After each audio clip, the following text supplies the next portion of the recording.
جید عالم دین مولانا طارق جمیل صاحب آج کل وہ خاصے کہہ لیں کہ سوشل میڈیا پہ ان کے حوالے سے خبریں آ رہی ہیں۔ مولانا کا پہلی بار آڈیو بیان، ان کے صاحبزادے کا ویڈیو بیان سوشل میڈیا پہ زیر گردش ہے، جس میں مولانا بات کرتے ہوئے دکھائی دے رہے ہیں کہ وہ اب جو تبلیغی جماعت کے علماء کرام ہیں، 10 عالم دین جو مانسیرا کے اس پوری اجتماع میں موجود تھے، ان کو دنیا کے سامنے بے نقاب کریں گے۔ اس کے ساتھ ساتھ جو تبلیغی جماعت کی قیادت ہے، جو ان کی امارت ہے، امیر ہے، اس کو پورے سسٹم کو، رائیونٹ کو انہوں نے کہا کہ تحفظات ہیں اور اس کو اب دنیا کے سامنے لانے کا انہوں نے فیصلہ کیا۔ جناب 23، 24 اور 25 مئی کو خیبر پختونخوا مانسیرا میں ایک بڑا جلسہ ہوتا ہے۔ یہ 3 روزہ اجتماع تھا جس میں مولانا بھی گئے، ان کو مدعو کیا گیا تھا۔ مولانا وہاں جانے سے پہلے مانسیرا یونیورسٹی جاتے ہیں، مولانا وہاں جا کے طلبہ سے خطاب کرتے ہیں۔ بڑی تعداد میں، ہزاروں کی تعداد میں طلبہ جو ہیں ان کو سننے کے لیے وہاں پر موجود ہوتے ہیں۔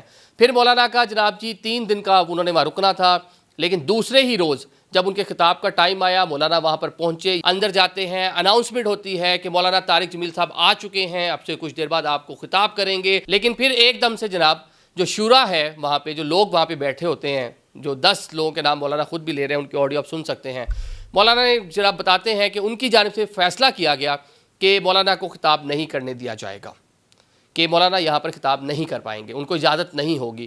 کراؤڈ کو پہلے اناؤنسمنٹ ہو گئی، ہر چیز ہو گئی، تو مولانا وہاں پر کہہ لیں کہ ناراض ہو کر، غمزدہ ہو کر اٹھ کے وہاں سے واپس آ گئے۔ دوسرے ہی روز انہوں نے پھر وہاں پر خطاب نہیں کیا۔ اب ان کی ایک آڈیو جو ہے وہ منظر عام پہ آئی ہے۔